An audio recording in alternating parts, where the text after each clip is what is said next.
প্রিয় ইসলামী ভাইরা, সঠিক তথ্য না থাকার কারণে, কিসের কারণে? সঠিক তথ্য কি? যেমন আপনার কোনো বন্ধু আপনাকে গিয়ে বলল যে অমুক তোমার নামে অমুক কথা বলেছে, তো আমরা কখনো এটা ইনফরমেশন পাওয়ার পর এটা কনফার্ম করি না যে আসলেই সে আমার নামে যেটা বলেছে এটা কি আসলে সত্য কিনা। এরকম খুব কম হয়। সমাজের মধ্যে স্বামী স্ত্রীর মাঝে ঝগড়া হয়, সন্তান মায়ের সাথে ঝগড়া হয়। কিসের কারণে? ভুল তথ্যের কারণে। আপনাদেরকে একটি ঘটনা বললে বুঝতে পারবেন। খুবই শিক্ষণীয় একটি ঘটনা। বলা হচ্ছে একজন মহিলা, খুব ভালো একজন মেয়ে, তাকে যখন বিবাহ দেওয়া হয়, বিবাহের পর সে তার স্বামীর বাড়িতে গেলেন। কিছুদিন থাকার পর তার স্বামী দূরে কোথাও ব্যবসার উদ্দেশ্যে বা কাজের উদ্দেশ্যে চলে গেলেন। তো যাওয়ার পর একদিন দেখলেন যে ওই ব্যক্তির স্ত্রী তার মোবাইলের মধ্যে অনেকগুলো কল আসতেছে। তো সে যখন কল রিসিভ করলেন, একবার রিসিভ করার পর বুঝতে পারলেন যে এটা কোনো অচেনা ব্যক্তি। অনেক সমাজে বা অনেক ছেলেরা আছে যারা প্রায় সময় মোবাইলে মানুষকে ডিস্টার্ব করে। এমন একটা ছেলে ওই মহিলাকে কল দিলেন। তো সে কলটা শুনে আবার কেটে দিলেন। পরের বার একটা কলও রিসিভ করেন, কিন্তু কল যখন রিসিভ করলেন না, তো ওই পার থেকে অর্থাৎ ওই মোবাইল থেকে মেসেজ আসা শুরু করলেন। খেয়াল করেন, একে মেসেজ দিচ্ছে যে আমি আপনাকে চিনি, আপনাকে খুব ভালো লাগে, বা আপনি খুব ভালো মানুষ, বা একটা পর্যায়ে গিয়ে মেসেজের মাধ্যমে তাকে প্রপোজ করল। তো এই মেসেজ, এতগুলা মেসেজ যখন ওই ঘরের স্ত্রী, তার শাশুড়ি মা যখন মোবাইলটা হাতে নিলেন, দেখলেন মোবাইলের মধ্যে অনেকগুলো মেসেজ ওই জায়গা থেকে আসলেন। তো এই মেসেজগুলো দেখার পর এবার শাশুড়ির দেমাগ নষ্ট হয়ে গেলেন। কেন? যে আমার ছেলের পুত্রবধূ কার সাথে কথা বলে, তার সম্পর্ক কার সাথে? যদি তার সম্পর্ক না থাকতো তাহলে আজকে খারাপ মেসেজ, উল্টাপাল্টা মেসেজ এটা কিভাবে আসে? তো সে নিজেকে কন্ট্রোল করতে না পারে এবার তার সন্তানের কাছে কল দিলেন যে আমি তোমাকে স্ক্রিনশট পাঠাচ্ছি, এগুলো দেখো তোমার স্ত্রীকে কিভাবে মানুষ মেসেজ দেয়, বা তোমার স্ত্রী কার সাথে কথা বলতেছে। স্বামী যখন আসলে মোবাইলে মেসেজগুলো দেখলেন যে তাকে প্রপোজ করলেন, তাকে খারাপ অফার দিলেন, তো এইগুলো দেখার পর ওই মহিলার স্বামী তার ভাইকে ফোন দিলেন, বললেন যে আপনার আপন বোন এমন বিশ্বাসী হবে বা এমন বিশ্বাসঘাতক হবে এটা আমি বুঝতে পারিনি, সুতরাং আমি আপনার বোনকে নিয়ে খেতে পারবো না, আপনারা আসেন।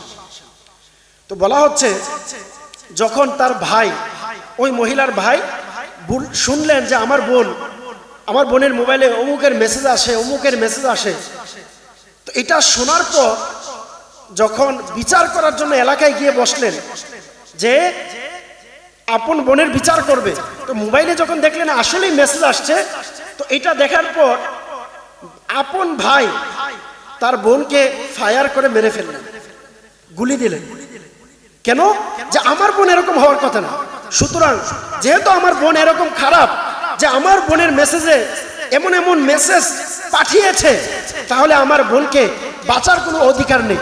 বাস এটা বলে আপন ভাই তার বোনকে মেরে ফেললেন মানুষের সামনে। যখন আপন ভাই তার বোনকে মারলেন, এবার পুলিশ, থানা তাকে ধরে নিয়ে গেলেন। তো যাওয়ার পর পুলিশ যখন তার তথ্যগুলো দেখলেন, মোবাইলের তথ্যগুলো দেখে অবাক হয়ে গেলেন যে মহিলাটাকে ওই দিক থেকে কল দিয়ে তাকে বারবার বিরক্ত করতেছিল, কিন্তু মহিলা একবারও তার কল অথবা মেসেজের রিপ্লাই দেয় নাই। অর্থাৎ মহিলাকে ওই দিক থেকে তাকে খারাপভাবে অনেক কিছু বলল, কিন্তু সে একটাও রিপ্লাই দেয় না, একটা কল রিসিভ করে নাই। তাহলে এবার বলেন, এখানের মধ্যে আপনারা যদি বুঝে থাকেন, আপনারা বলেন এই ঘটনার মধ্যে মহিলার কোনো দোষ ছিল? বুঝেন নাই মনে হয়। যারা বুঝছেন তারা বলেন মহিলার কোনো দোষ ছিল? তো দেখেন মহিলার দোষ নাই। কেন? আপন ভাই শোনার সাথে সাথে মোবাইলে দেখছে, ফায়ার হয়ে গেলেন, মেরে দিলেন। পরে জানতে পারলেন যে আসলে ঘটনার মূল সূত্র ছিল ওই দিক থেকে আননোন নাম্বারে তাকে খারাপ মেসেজ করেছে, খারাপ গালি দিয়েছে, খারাপ অফার করেছে, কিন্তু সে একটারও উত্তর দেয় নাই। তাহলে পরবর্তীতে বুঝতে পারলেন যে আসলেই তার সাথে, তার বোনের সাথে যেটা হয়েছে পুরাটাই অন্যায়, কিন্তু বুঝে গিয়েছে। তো বুঝলে কি হবে, বুঝার পরেও সে জানতে পারলো না। তো এটার কারণ কি? এই যে শয়তান মানুষের পিছনে লেগেছে। শয়তান চায় আমার আপনার মাঝে ঝগড়া ফাসাদ সৃষ্টি হোক, শয়তান চায় আমার আপনার মাঝে ধোঁকাবাজি সৃষ্টি হোক, শয়তান চায় হালকা কোনো কিছুর মাধ্যমে আপনাকে অহংকার দিয়ে, আপনার ভিতরে ফাসাদ দিয়ে, আপনার ভিতরে হিংসা দিয়ে, এইভাবে বন্ধুর সাথে ঝগড়া লাগাবে, ছাত্র উস্তাদের সাথে খারাপ সম্পর্ক করবে। তো এই সম্পর্কগুলো হয় মূলত আমার আপনার আজকে ইনফরমেশন না থাকার কারণে, আমার আজকে ক্ষমা করার যে মন মানসিকতা এটা না থাকার কারণে। কেন? যদি আমি আপনি ক্ষমা করার মন মানসিকতা থাকি, কেউ ভুল করেছে এটা আমি ক্ষমা করে দেই, তাকে একবার দুইবার তিনবার বুঝাই। আমি যদি সে আমার নামে গীবত করেছে, সে আমার নামে চুগলখড়ি করেছে, সে আমার নামে খারাপ কথা বলেছে, আমি ঝগড়া না করি। কেন? কিতাবের মধ্যে আছে, আল্লাহ রাসূল সাল্লাল্লাহু আলাইহি ওয়াসাল্লাম হাদিসে পাকে বলেছেন, খেয়াল করেন, যেই ব্যক্তি সত্যের উপর প্রতিষ্ঠা হয়ে ঝগড়া করে না। আপনি আছেন না, অনেক সময় আমরা বলি আমার দোষ নাই, এ আমাকে কেন গালি দিছে, আমার দোষ নাই, এ কোন আমার বিরুদ্ধে কথা বলছে, আরে আমার দোষ নাই, এ আমার উপরে দোষ কেন চাপায়া দিছে। আপনি চুপ থাকেন, আপনি ঝগড়া করিয়েন। যদি ঝগড়া না করেন কি হবে জানেন? আল্লাহ রাসূল সাল্লাল্লাহু আলাইহি ওয়াসাল্লাম হাদিসে পাকে বললেন, যে ব্যক্তি সত্যের উপর প্রতিষ্ঠা হয়ে ঝগড়া করবে না, আমি তার জন্য জান্নাতের কিনারার মধ্যে একটি ঘর তার জন্য দেওয়ার জন্য আমি রাসূল নিজে জামিনদার হয়ে গেলাম। অর্থাৎ আমি আপনি যদি ঝগড়া হয়ে যাবে, খেয়াল রাখবেন, আপনার সাথে খারাপ কারো সাথে ঝগড়া হয়েছে, আপনি চুপ থাকেন, আপনি সম্ভব হলে তাকে মাফ করে দেন, আপনি সম্ভব হলে মুখ বন্ধ করে চলে যান। কিন্তু বর্তমানে তো এটা না। এই আমাকে চিনো? হ্যাঁ আমাকে চিনো? হ্যাঁ আমাকে চিনো? আমি কে? একদম খবর করে দিব। মনে রাখবেন, এটা করছেন ঠিকই, সামান্য তো একটু, হ্যাঁ আমার কিন্তু অনেক টাকা আছে, আমার অনেক পয়সা আছে, আর আমি সমাজের মেম্বার, আমি সমাজের চেয়ারম্যান, আমার সাথে 2 নাম্বারই করছো, খবর আছে না, আপনি মাফ করে দেন। আমাকে চিনো? আমার নামে তুমি খারাপ কথা বলো, হ্যাঁ এটা না, আপনি মাফ করে দেন। কেন? যেমন আল্লাহ রাসূল সাল্লাল্লাহু আলাইহি সাল্লাম একবার এক বৈঠকে ছিলেন, ওই বৈঠকে আবু বকর সিদ্দিক রাদিয়াল্লাহু তাআলা আনহু ছিলেন, বসা ছিলেন। তো একজন ব্যক্তি মুনাফিক, সে আবু বকরকে বলতেছে, সাপোজ তুমি খারাপ, আর তুমি 2 নম্বর, আর তোমার মতো খারাপ সমাজে কেউ নাই, এগুলো বলতেছে। আবু বকর সিদ্দিক চুপ রইলেন। হঠাৎ করে আবু বকর সিদ্দিক মুখ খুলে বললেন যে ভাই, এটা আমার, আপনি যেগুলো বলতেছেন এগুলো আমার কাছে নাই। এই কথা বা তার উত্তর দিতে গেলেন, আল্লাহ রাসূল ওই বৈঠক থেকে উঠে গেলেন। তো যখন বৈঠক থেকে উঠে গেলেন, আবু বকর সিদ্দিক অবাক হয়ে গেলেন, ইয়া রাসূলুল্লাহ, সে আমাকে খারাপ বলতেছে, আমার কাছে এগুলো নাই। আমি তখন কিচ্ছু বলি নাই, আপনি বসা ছিলেন, আর আমি যখন এটার উত্তর দিতে গেলাম, আপনি সাথে সাথে উঠে চলে আসলেন। কারণ কি? আমাকে আপনাকে খারাপ কথা বললে চুপ থাকবো তো ইনশাআল্লাহ? নিয়ত করি ইনশাআল্লাহ। যদি কেউ আমাকে খারাপ বলে, আমি এটার উল্টা জবাব দিব না, নিজে চুপ থাকবো ইনশাআল্লাহ। কেন? আল্লাহ রাসূলের হাদিসে মুবারকা, যখন আল্লাহ রাসূল সাল্লাল্লাহু আলাইহি সাল্লামকে জিজ্ঞেস করার পর আবু বকর সিদ্দিক জিজ্ঞেস করলেন, আল্লাহ রাসূল বললেন যে হে সিদ্দিক, তোমাকে সে খারাপ বলছে, তোমার ব্যাপারে, তোমার বিরুদ্ধে কথা বলছে, তোমাকে সে সম্পদের ব্যাপারে, বিভিন্ন ব্যাপারে অপবাদ দিচ্ছে। তুমি যখন চুপ ছিলে, আমি দেখলাম তোমাকে যত খারাপ বলতেছে, আল্লাহর ফেরেশতাদের পক্ষ থেকে তোমাকে গালি দেওয়ার উত্তর আল্লাহর ফেরেশতারা দেওয়া শুরু করে দিয়েছে। আর যখন থেকে তুমি উত্তর দিয়েছো, আল্লাহর যারা ফেরেশতা আছে তারা ওইখান থেকে চলে গেলেন। এই জন্য আমি চলে আসলাম। তো প্রিয় ইসলামী ভাইয়েরা, আমরা বুঝতে পারলাম যে যদি আমার আপনার ঝগড়ার সময় আমি আপনি ধৈর্য ধারণ করি, আমি আপনি ঝগড়ার সময় নিজেকে কন্ট্রোল করি, তাহলে আল্লাহ পাকের পক্ষ থেকে ফেরেশতারা আমার আপনার ঝগড়ার, আমার আপনার কথার উত্তর দিবে আল্লাহ তাআলার স্পেশাল ফেরেশতারা। তো এই জন্য আমার আপনার উচিত কারোর সাথে সম্ভব হলে ঝগড়া না করে নিজেকে বাঁচিয়ে রাখা।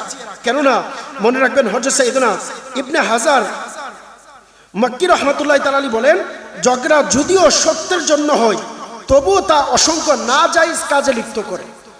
ঝগড়াটা আপনি যদিও সত্যের জন্য করছেন, কিন্তু এই ঝগড়া আপনাকে অসংখ্য নাজায়েজ করার জন্য উৎসাহিত করবে।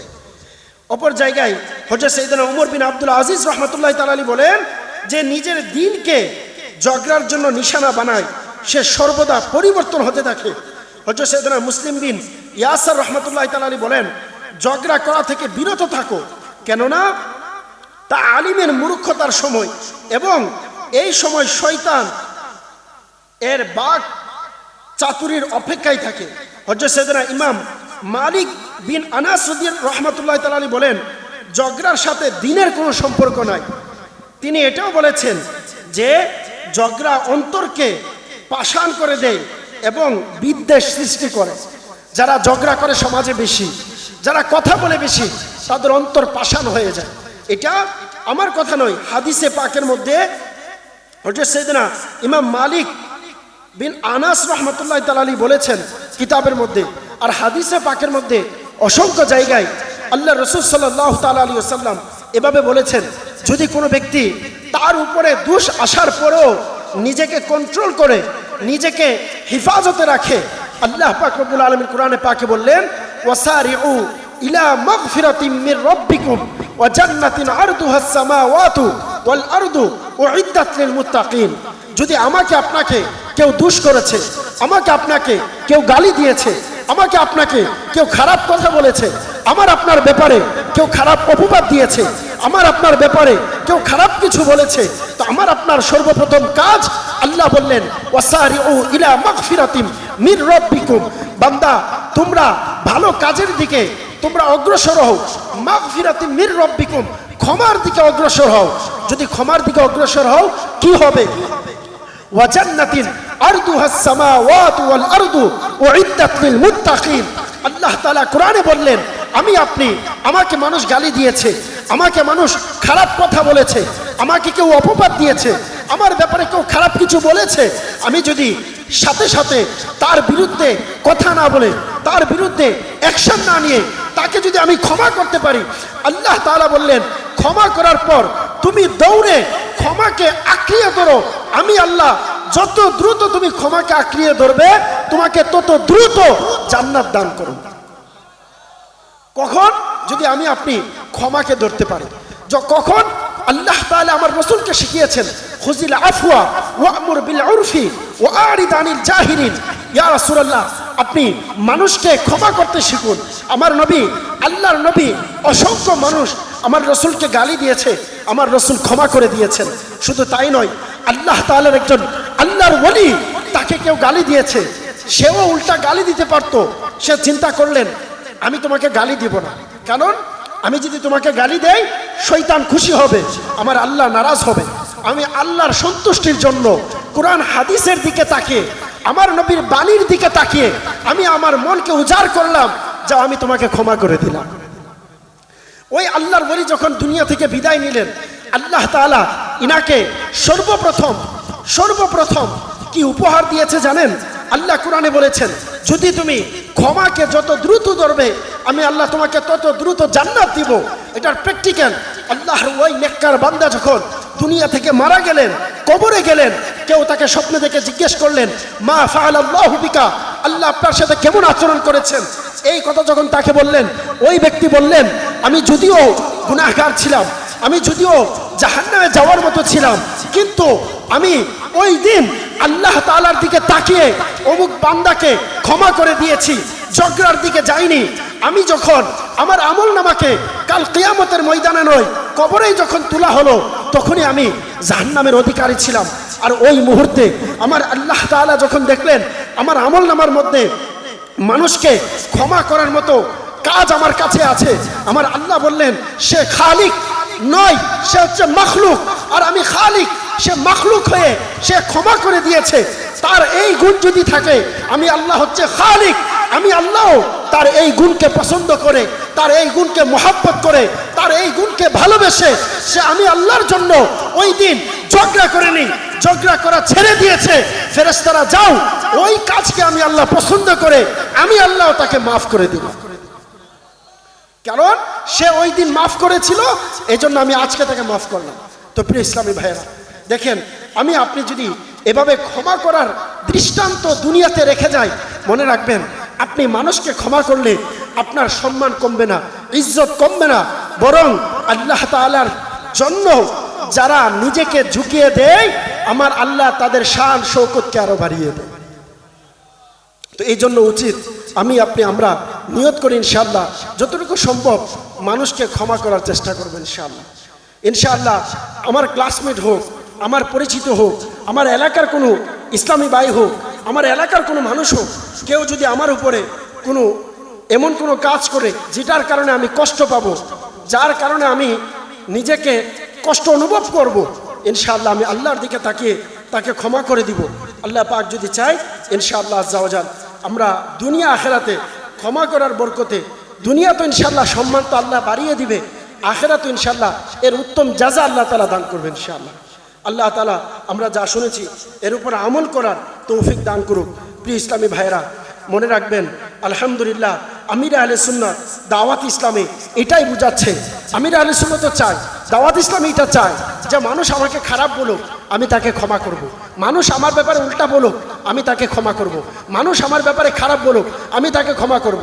শুধু তাই নয়, আপনি যদি দেখেন আল্লাহ পাকের ওলি যারা রয়েছে, হযরত মাকদুম শাহ রহমতুল্লাহ তাআলা আলাইহি, ওনার জীবনের আপনি যদি দেখেন, ওনার একটি জীবনে যদি দেখেন, আল্লাহর ওলি যারা আছেন তারা মানুষকে ক্ষমা করে। কিভাবে ক্ষমা করে? কিভাবে ক্ষমা করে?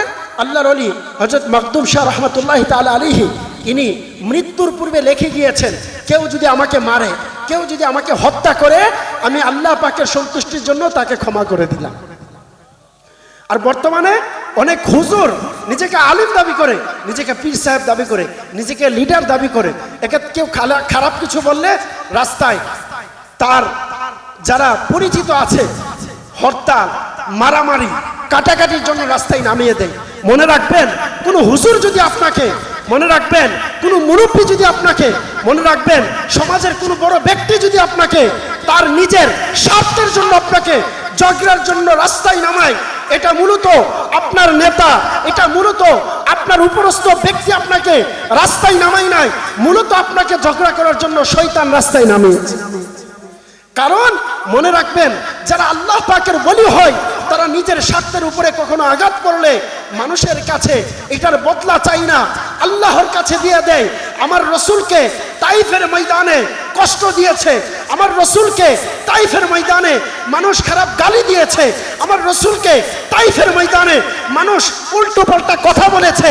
জিবরাইল আলাইহিস সালাতু ওয়াস সালাম পর্যন্ত এসেছে, ইয়া রাসূলুল্লাহ আপনি এখন যদি বলেন আমি জমিনকে উল্টো করে তাদেরকে ধ্বংস করে দিব, আমার নবী ওই মুহূর্তেও আমার নবীকে গালি দিয়েছেন। আমার নবী বলেছেন না জিবরাইল, আমি নবী তাদের সকলকে ক্ষমা করে দিলাম। আর এটার ফায়দা কি হলো?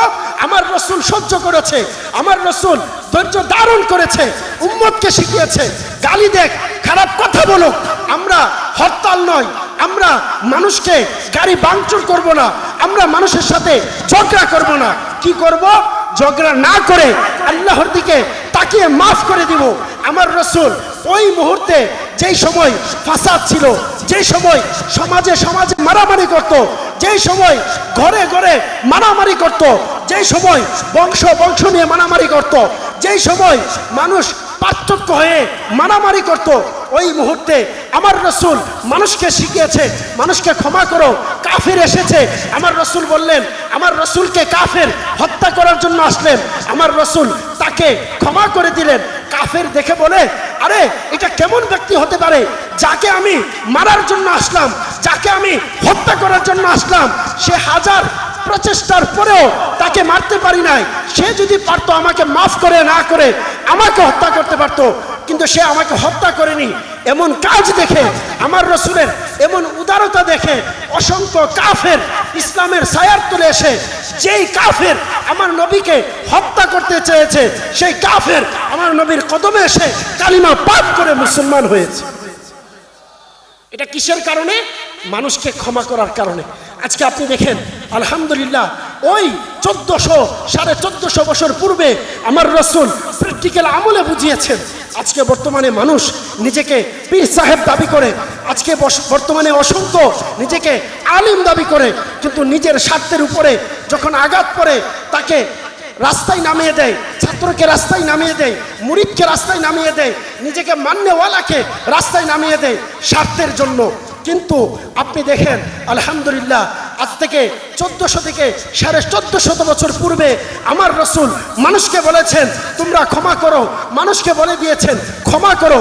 আলহামদুলিল্লাহ, বর্তমানে এই জমানায় এসে আজকে যদি দেখেন, দাওয়াত ইসলামীর প্রতিষ্ঠাতা আমির আহলে সুন্নত, যিনি জিন্দা আল্লাহর ওলি, ইনিও লিখিতভাবে লিখে দিয়েছেন, আমি ইলিয়াস কাদরিকে যদি কেউ মেরে ফেলে, আমি ইলিয়াস কাদরিকে যদি কেউ হত্যা করে ফেলে, যেইভাবে আল্লাহর ওলিরা বলেছেন আমাকে মারলে আমি মাফ করে দিলাম, আমার আমির আহলে সুন্নত লিখিতভাবে বলে গিয়েছেন আমাকেও যদি কেউ হত্যা করতে চায়, আমি আল্লাহ তাআলার জন্য তাকে ক্ষমা করে দিলাম। তো এটা কেন? আল্লাহ তাআলার দয়া। আলহামদুলিল্লাহ, এমন অসংখ্য ঘটনা আছে যারা আমির আহলে সুন্নতের উপরে আঘাত করতে আসলেন, কিন্তু আমির আহলে সুন্নত আল্লাহ পাকের দিকে তাকিয়ে তাকে ক্ষমা করে দিলেন। এমন হলো যেই ব্যক্তি নামাজ পড়তো না, এমন হলো যে রোজা রাখতো না, এমন হলো যে আলিম দেখতে পারতো না, এমন হলো যে হুজুর দেখতে পারতো না, এমন হলো যে মাদ্রাসা দেখতে পারতো না, এমন হলো যে দাড়ি দেখতে পারতো না, এমন হলো যে টুপি দেখতে পারতো না। এমন ব্যক্তি যখন আমির আহলে সুন্নতকে আঘাত করতে আসে, কষ্ট দিতে আসে, আমির আহলে সুন্নত তার মনকে উজাড় করলেন, তাকে ক্ষমা করে দিলেন। এমনও হয়েছে, এমন অসংখ্য ব্যক্তি আমির আহলে সুন্নতের দরবারে এসে তওবা করে, ওই ব্যক্তি সমাজে নামাজ নাই, রোজা নাই, যে মসজিদে সপ্তাহে একবার দেখা যেত আর কোনোদিন দেখা যেত না, এমন ব্যক্তিও যখন দাওয়াত ইসলামীতে আসলেন, আলহামদুলিল্লাহ, সে শুধু নামাজি হয় নাই, নামাজ পড়ানোর জন্য ইমামও হয়ে গিয়েছে। তো মানুষকে ক্ষমা করবো ইনশাআল্লাহ, সবাই করবো ইনশাআল্লাহ, করবো সবাই ইনশাআল্লাহ।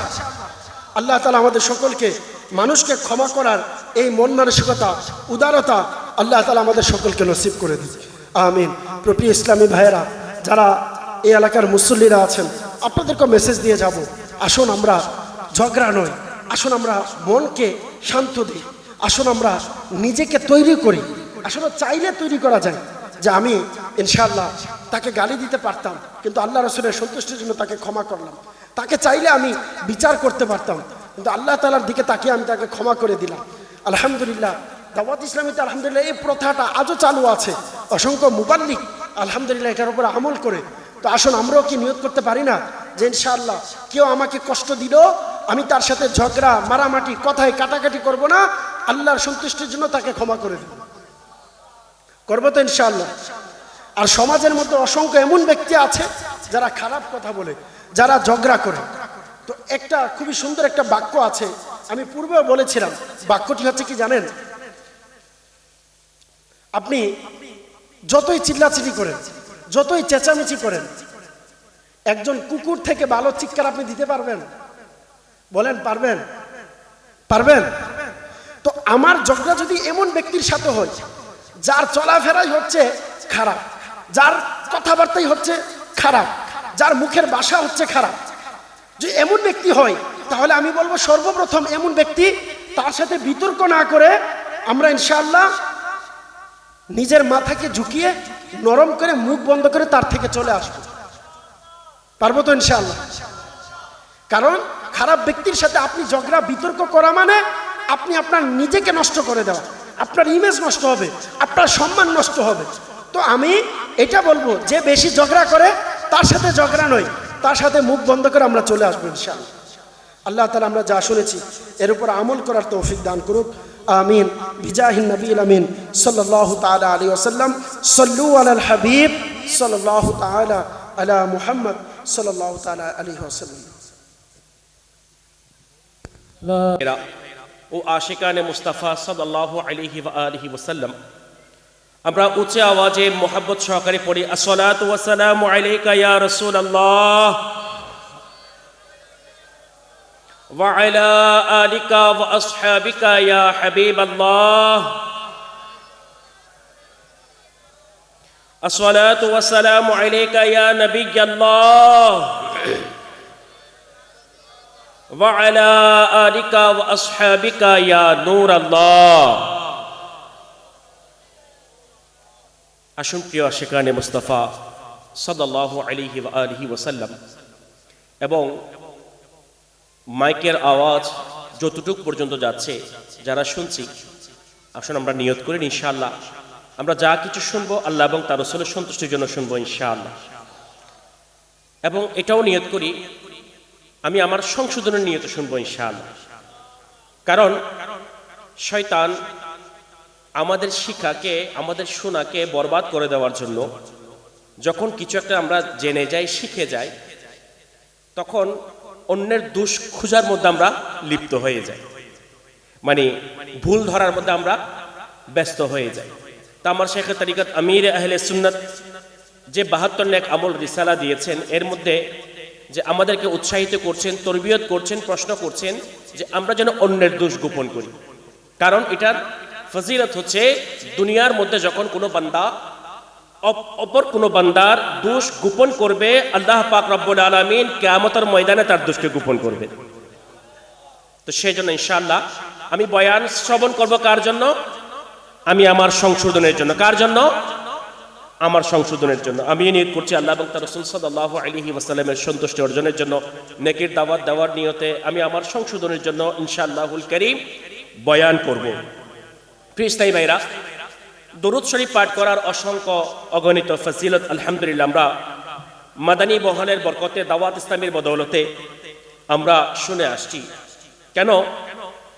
আসুন আরেকটি আমরা হাদিস শরীফ শ্রবণ করি। জামে সগীরের মধ্যে এই হাদিস শরীফটি নকল করেছেন রাসূল করিম, রাসূল আকরাম নূর মুজাসসাম শাহে বনি আদম সাল্লাল্লাহু আলাইহি ওয়া আলিহি ওয়াসাল্লাম ইরশাদ করেন, যায়িনু মাজালিসাকুম বিসসালাতি আলাইয়া ফাইন্না সালাতাকুম আলাইয়া নূরুল লাকুম ইয়াউমাল কিয়ামা আও কামা ক্বালা আলাইহিস সালাতু ওয়াস সালাম। অর্থাৎ তোমরা তোমাদের বৈঠক সমূহ, এই যে আমরা এখন একত্রিত হয়ে বসেছি, এটাকে বৈঠক বলা হয়, মজলিস বলা হয়। তোমাদের বৈঠক সমূহ আমার প্রতি দুরূদ শরীফ পাঠ করে বৈশিষ্ট্যময় করে না, অর্থাৎ সুন্দরমণ্ডিত করে না, সজ্জিত করে না।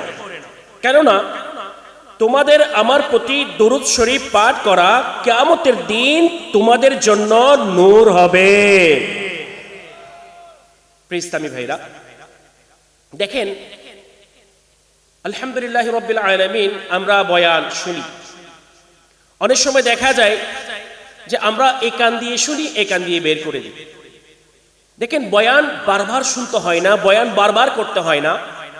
যারা চালাক, খুশনসিবওয়ালা, তারা চেষ্টা করে কিছু বয়ান শুনে এরপর আমল করার জন্য, নিজেকে চেঞ্জিং করার জন্য, নিজেকে পরিবর্তন করার জন্য। আলহামদুলিল্লাহ রাব্বিল আলামিন আমার আমির আহলে সুন্নাত আমাদেরকে এই ফিতনা ফিসাদের যুগে যে আমাদের যে সুন্দর একটা আখলাক, চরিত্র মুবারাকা দুনিয়ার চাকচিক্য সৌন্দর্যতার মধ্যে ফেসে গিয়ে যে আখলাকে মুবারাকা আমাদের কাছ থেকে চলে গিয়েছে, আলহামদুলিল্লাহ রাব্বিল আলামিন আমার আমির আহলে সুন্নাত দাওয়াত ইসলামীর মাধ্যমে আবার ওই উত্তম আখলাকে মুবারাকা আমাদেরকে ফিরিয়ে দিয়েছেন। দেখেন কিছুক্ষণ পূর্বে আমার আগে যে মুবাল্লিগে দাওয়াত ইসলামী যে বিষয় সম্পর্কে বয়ান করেছেন, আজকে দেখেন আমাদের সমাজের মধ্যে যে এই বিষয়গুলি এত বেশি পাওয়া যাচ্ছে, যার কারণে যত বিশৃঙ্খলা, মারামারি, হানাহানি এবং সম্পর্ক ছিন্ন করার মতো হারাম কাজ হয়ে থাকে। কিন্তু আলহামদুলিল্লাহ রাব্বিল আলামিন আমার আমির আহলে সুন্নাত আপনাকে আমাকে ওই কিয়ামতের ময়দান, যে ময়দান সবাই নফসি নফসি করবে এবং যাদেরকে আমরা দুনিয়ার মধ্যে সবচেয়ে বেশি আপনজন মনে করি, ওই আপনজনরা ওই কিয়ামতের ময়দান এর পরিস্থিতি দেখে, ভয়াবহতা দেখে, অবস্থা দেখে আমাদেরকে দূরে সরে চলে যাবে, আমাদের কাছ থেকে পলায়ন করবে। দেখেন কেন যে দাওয়াত ইসলামী আমাদেরকে বারবার দরুদ শরীফ পাঠ করার জন্য উৎসাহিত করে, কেন দরুদ শরীফ পাঠ করা সম্পর্কে আমাদেরকে বলে, কেন দরুদ শরীফ পাঠ করা সম্পর্কিত বরকতময় হাদিস শরীফ আমাদের সামনে উপস্থাপন করে। নিশ্চয়ই এটার একটা কারণ আছে, এটা কিন্তু আছে। দেখেন কিছুক্ষণ পর আমরা শুনেছি যে আমাদের যে বৈঠক, আজকে আমরা আমাদের বৈঠককে গুনাহের মাধ্যমে কি করি, শুরু করি। আজকে আমরা আমাদের বৈঠককে আমরা আড্ডা দিই, বন্ধুদের সাথে কথা বলি, ফ্যামিলি মেম্বারদের সাথে কথা বলি, আপনজনদের সাথে কথা বলি, সময় কাটাই। কিন্তু দেখেন একজন মুসলমানদের জন্য দুনিয়ার মধ্যে আল্লাহ তাআলার পক্ষ থেকে এই সময় নামক এই বিষয়টা অনেক বড় নিয়ামত। কিন্তু আজকে ওই সময়টাকে আমরা গুনাহের কাজ করার মাধ্যমে, অহেতুক কথা বলার মাধ্যমে, মিথ্যা কথা বলার মাধ্যমে, অন্যের গীবত করার মাধ্যমে, চুগলখড়ি করার মাধ্যমে যে আমরা আমাদের সময়টাকে নষ্ট করছি এবং ওই সময়ের মাধ্যমে আমরা আমাদের আখিরাতকে বরবাদ করে দিচ্ছি। আলহামদুলিল্লাহ, ওই কারণে আপনার আমার ওই বৈঠক যেন, ওই কথাবার্তার মজলিস যেন গুনাহে পরিপূর্ণ না হয়, যেন ওই মজলিস যেন যে নেকিতে পরিপূর্ণ হয়ে যায়। ওই কারণে আমরা মিরা আহলে সুন্নাত আমাদেরকে বারবার উৎসাহিত করে, তোমরা যেখানেই বসো, যেখানেই আলোচনা করবে, ওখানে আমার নবীর নামে দরুদ শরীফ পাঠ করবে। আর কেন বা পড়বো না, আমার নবীর উপর দরুদ শরীফ কেন বা পড়বো না? শুনুন আরেকটি হাদিস শরীফ। আমার রাসূল পাক সাল্লাল্লাহু আলাইহি ওয়াসাল্লাম ইরশাদ করছেন যে আউলান নাসি বি ইয়াউমাল কিয়ামতি আকসারুহুম আলাইয়া সালাতান আও কামা ক্বালা আলাইহি সালাতু ওয়াসালাম। আজকে আমরা দুনিয়ার মধ্যে চলে এসেছি, দুনিয়ার মধ্যে বসবাস করছি, চলাফেরা করছি, ইবাদত বন্দ সবকিছু করছি। কেন? একটা কারণ, আমরা সবাই জানি কোথায় যাব, আমরা জান্নাতে যাব। জান্নাতে যাওয়ার জন্য তো সবাই সবকিছু করছি, কিন্তু জান্নাতে যাওয়ার পূর্বে কিছু যে পরকালের সফরের কিছু স্থান আছে, মঞ্জিল আছে, স্টেশন আছে, আগে আমাদেরকে ওগুলি পার করতে হবে। আর ওই স্টেশনের মধ্যে যদি আমি, ওই স্থানের মধ্যে যদি, মঞ্জিলের মধ্যে যদি যে বিষয়গুলি আমার সামনে উপস্থাপন হবে, যে বাধাগুলি আমার সামনে আসবে, আমি যদি এগুলি অতিক্রম করতে পারি, তাহলে জান্নাত নামক যেটা স্থায়ী ঘর, সবচেয়ে উত্তম ঘর আল্লাহ তাআলার পক্ষ থেকে আমরা সেখানে যেতে পারবো। আর যদি আমরা ওই বিষয়গুলি অতিক্রম করতে না পারি, আল্লাহ তাআলার পানা যে সবচেয়ে কষ্টদায়ক স্থান, যেটাকে জাহান্নাম বলা হয়। আজকে দেখেন আমরা গুনাহ থেকে বাঁচার জন্য চেষ্টা করি, জাহান্নামের আগুন থেকে বাঁচার জন্য। গুনাহ করলে জাহান্নামে যেতে হবে, এই কারণে আমরা গুনাহ থেকে বাঁচার জন্য চেষ্টা করি, এবং নেকির কাজ করলে জান্নাতের মধ্যে যাওয়া যাবে, ওই কারণে আমরা নেকির কাজ করি।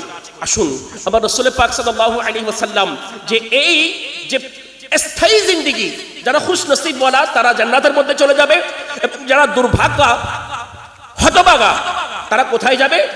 জাহান্নামের মধ্যে চলে যাবে। আর আমার রাসূল পাক সাল্লাল্লাহু আলাইহি ওয়াসাল্লাম ইরশাদ করছেন, কিয়ামতের দিন মানুষের মধ্যে আমার সবচেয়ে নিকটবর্তী ব্যক্তি সেই হবে যে আমার প্রতি বেশি পরিমাণে দুনিয়ার মধ্যে দরুদ শরীফ পাঠ করবে।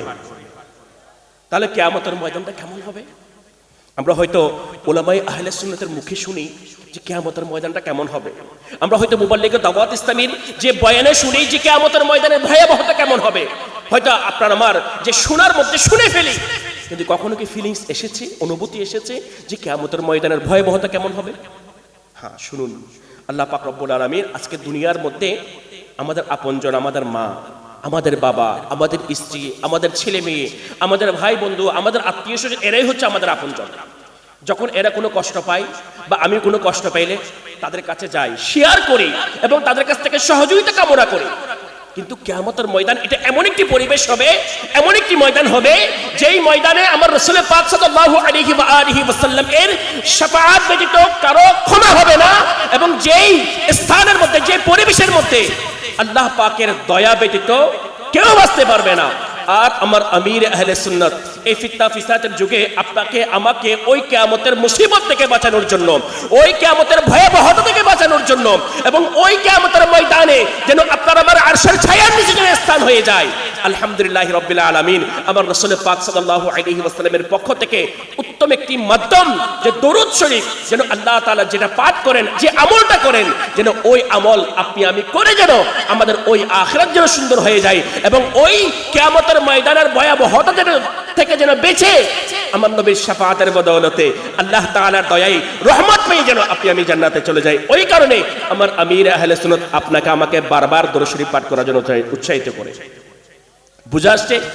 শুনুন কিয়ামতের ময়দান কেমন হবে। আমার আল্লাহ তাআলা বলছেন ইয়াউমা ইয়াফিরুল মারউ মিন আখি ওয়া উম্মিহি ওয়া আবি ওয়া সাহিবাতিহি ওয়া বানি লিকুল্লি ইমরিইন মিনহুম ইয়াউমা ইযিন শা'নুন ইউগনি। বলছেন সেদিন মানুষ পলায়ন করবে। আজকে হ্যাঁ, আমরা যখন মুসিবত চলে আসে, যখন কোনো পেরেশানি চলে আসে, আমরা পালিয়ে যাই ওই মুসিবত থেকে বাঁচার জন্য, ওই আযাব থেকে বাঁচার জন্য, ওই কষ্টদায়ক বিষয় থেকে বাঁচার জন্য। আর কিয়ামতের ময়দান এটা এমন একটি ময়দান, এমন একটি পরিবেশ যেখান থেকে পালাবেন কিন্তু বাঁচার কোনো সুযোগ নাই। বলছেন সেই দিন মানুষ পলায়ন করবে নিজ ভাই, মাতা ও পিতা এবং স্ত্রী সন্তানদের থেকে।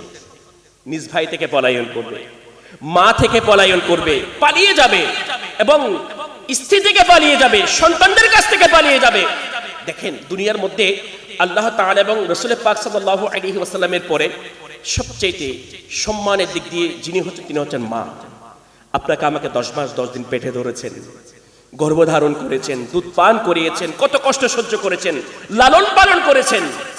কিন্তু ওই কিয়ামতের ময়দানে ওই মা যদি যে আপনার কাছে আসে, হে আমার সন্তান, আমি দুনিয়াতে থাকা অবস্থায় কত কষ্ট না তোমার জন্য সহ্য করেছি, তোমাকে 10 মাস 10 দিন পেটে গর্ভধারণ আমি করিয়েছিলাম, আমি নিয়েছি, কেউ নেয় নাই। আমি আমার রক্ত চূষণ করে তুমি খেয়েছো, দুধ পান করেছো, কত কষ্ট তোমার জন্য সহ্য করেছি, রাতের পর রাত ঘুমাতে পারি নাই, ভালো বিছানায় শুতে পারি নাই, ভালো খাবার খেতে পারি নাই, শুধুমাত্র তুমি সন্তানকে দুনিয়া দেখানোর জন্য। হ্যাঁ, যখন ওই কিয়ামতের ময়দানে এই মা সন্তানের কাছে আসবে, বলবে হে আমার সন্তান, আমি তো দুনিয়াতে তোমাকে সবচেয়ে বেশি পছন্দ করতাম, ভালোবাসতাম, তোমার জন্য এত কষ্ট সহ্য করেছি, আমার একটা নেকির অভাব, হে আমার সন্তান একটা নেকি আমাকে দাও, একটা নেকি আমাকে দাও। আর সন্তান বলবে হে আমার মা, এটা সত্য, আপনি আমাকে জন্ম পেটের মধ্যে রেখেছেন যেটা কেউ পাবে না দুনিয়া, আপনি আমাকে দুধ পান করিয়েছেন, আপনার রক্ত চুষে আমি খেয়েছি। হ্যাঁ, রাতকে রাত আপনি আমার জন্য ঘুমাতে পারেন নাই, আমার জন্য ভালো খাবার খেতে পারেন নাই, আমার জন্য ভালো বিছানায় শুতে পারেন নাই, এটা সত্য। কিন্তু মা আজকের এই পরিস্থিতি, এই অবস্থার মধ্যে যে বিষয়টার জন্য আপনি আমার কাছে এসেছেন, আমার মুহতাজ হয়েছেন, আমি সন্তান হয়ে আজকে আপনার কাছে ক্ষমা চাচ্ছি, আমি আপনার মুহতাজ, আপনার কাছে এটাও চাচ্ছি আপনি আমাকে একটা নেকি দেন। দেখেন যে দুনিয়ার মধ্যে যে সন্তান কষ্ট পেলে মা সেটা বুঝে যায়। আর ওই কিয়ামতের ময়দানে মায়ের কাছ থেকে সন্তান পলায়ন করবে এবং স্বামী স্ত্রীর কাছ থেকে, স্ত্রী স্বামীর কাছ থেকে পলায়ন করবে। হ্যাঁ হ্যাঁ, শুনুন শুনুন, আজকে দুনিয়ার মধ্যে আমরা চলে এসেছি, আমরা ওয়াজ নসিহত শোনার পরও, বয়ান শোনার পরও আমাদের চেঞ্জিং নাই, আমাদের পরিবর্তন নাই। আমি বলে দেখ আমি যেমন ইচ্ছা তেমন করবো, কে আমাকে ডাক দিবে, কে আমাকে বাধা দিবে, কে আমাকে নিষেধ করবে? আমার শক্তি আছে, সাহস আছে, জনবল আছে, সবকিছু আছে। কিন্তু শুনুন ওই কিয়ামতের ময়দানের যে ভয়াবহতা কেমন হবে। হযরত সাইয়্যিদুনা কাব বিন রাদিয়াল্লাহু তাআলা, কাব রাদিয়াল্লাহু তাআলা আনহুকে আমিরুল মুমিনিন, ইসলামের দ্বিতীয় খলিফা হযরত উমর ফারুক আযম রাদিয়াল্লাহু তাআলা আনহু প্রশ্ন করছেন, হে কাব, আমাকে কিয়ামতের ময়দানের ভয় ভীতি সম্পর্কে কিছু আলোচনা করো, কিছু শোনাও। অনেক লম্বা কথা, আমি মূল বিষয়টা বলবো, শুনুন বিষয়টা। তখন কাব রাদিয়াল্লাহু তাআলা আনহু আমিরুল মুমিনিনকে বললেন, যিনি দুনিয়াতে থাকা অবস্থায় জান্নাতের সুসংবাদ পেয়েছে, নিশ্চিত জান্নাতি। আর কাব রাদিয়াল্লাহু তাআলা আনহু আমিরুল মুমিনিনকে বলছেন, হে কাব, হে আমিরুল মুমিনিন, শুনুন কিয়ামতের ভয়াবহতা কেমন কঠিন হবে, কিয়ামতের ময়দানের পরিস্থিতি কেমন কঠিন হবে। শুনুন, যদি কোনো মানুষ কিয়ামতের ময়দানে 70 জন নবীর আমল, কয়জন নবী?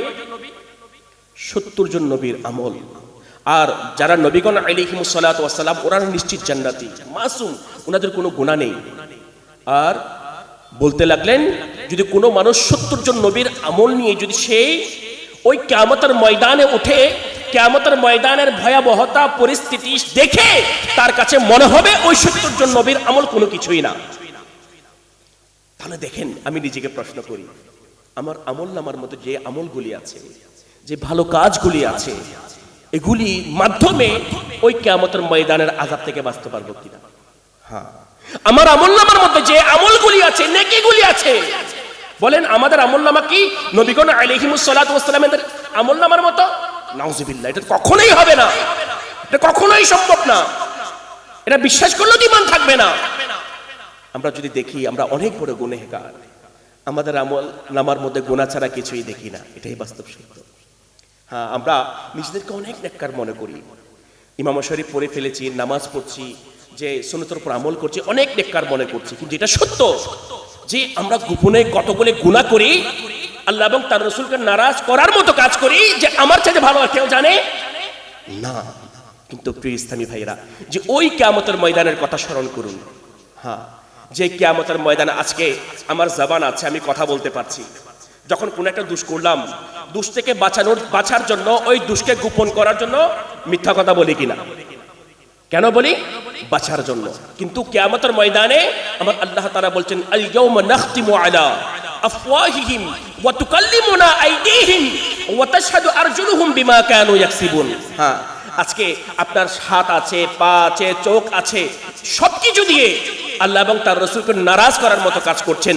চোখ দিয়ে হারাম দেখছেন, কান দিয়ে হারাম শুনছেন, এই জবান দিয়ে হারাম বলছেন, এবং এই হাতকে হারাম কাজে ব্যবহার করছেন, এবং মাথা হতে পা পর্যন্ত প্রত্যেকটা অঙ্গ প্রত্যঙ্গকে আল্লাহ এবং তার রাসূল নারাজ হয় এমন কাজে আপনি অতিবাহিত করছেন। শুনুন, অন্তরের কান দিয়ে শুনুন।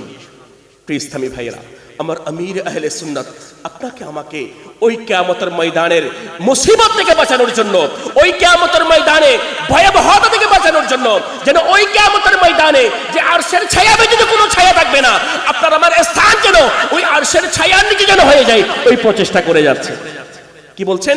আল ইয়াউমা নাখতিমু আলা আফওয়াহিহিম। জি হ্যাঁ, ওই দিন, ওই সময় যে মুখ বন্ধ করে দেওয়া হবে, কিসের মাধ্যমে? মুহুর মেরে দেওয়া হবে। আজকে আপনি আমি কথা বলছি, মিথ্যা কথা বলছি, গীবত করছি, চুগলখুরি করছি, ওয়াদা খেলাফি করছি, অন্যের উপর জুলুম করছি, কথা বলার মাধ্যমে গালিগালাজ করছি, আর ওই দিন জবান দিয়ে আমি যেমন ইচ্ছে তেমন বলতে পারবো না। তখন মুখ বলবে হে মাওলা, আমার চোখ বলবে হে মাওলা, আমার হাত বলবে হে মাওলা, হে মালিক রব্বুল আলামিন। তুমি এই নিয়ামতগুলি তাকে দিয়েছিলে ভালো কাজে ব্যবহার করার জন্য, নেকির কাজে ব্যবহার করার জন্য, উত্তম কাজে ব্যবহার করার জন্য, কিন্তু সে সেটা করে নাই। সে বরঞ্চ কি করেছে?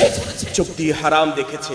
হ্যাঁ, আমি এই চোখটাকে তুমি নিয়ামত স্বরূপ তাকে দিয়েছিলে, তার উচিত ছিল এর মাধ্যমে কোরআন পাকের তেলাওয়াত করবে, হালাল জিনিস দেখবে, কিন্তু সে সেটা করে নাই, বরঞ্চ হারাম দেখেছে।